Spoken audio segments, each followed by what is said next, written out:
চোখে টিউমার হয়েছে কিভাবে বুঝতে পারবো? কিভাবে, যদি লক্ষণগুলো বা কি অসুবিধা হচ্ছে কিভাবে আমি বুঝতে পারবো? চোখের টিউমার সাধারণত অনেক সময় অনেক রোগীরা বুঝতে পারেন না যে কি কি উপসর্গ থাকলে আমরা ভাববো যে এটা চোখের টিউমার। প্রথম কথা, যে কোনো চোখের পাতাতে বা চোখের ধারে পাশে বা পারিপার্শ্বিক এলাকাতে যদি কোনো ফোলা ডেভেলপ করে, সেই ফোলাটা হয়তো খুব দ্রুত বৃদ্ধি পাচ্ছে। সেরকম ফোলা, সেই ফোলার উপরে চামড়া হয়তো পচন ধরছে, সেই চামড়া থেকে হয়তো রক্তক্ষরণ হচ্ছে।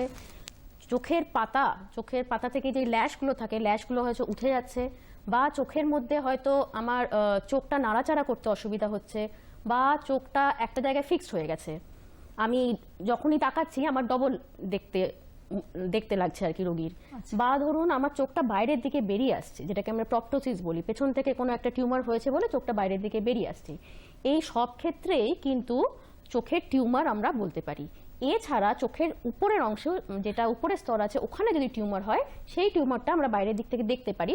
কোনো কালো রঙের টিউমার বা লাল রঙের টিউমার যদি আমাদের কনজাংটিভের উপরে হয়, সেগুলো আমরা বাইরের থেকে দেখতে পাবো। এই সব উপসর্গ থাকলে অবশ্যই আমাদের সচেতন থাকা উচিত, সতর্ক থাকা উচিত এবং পরামর্শ নেওয়া উচিত।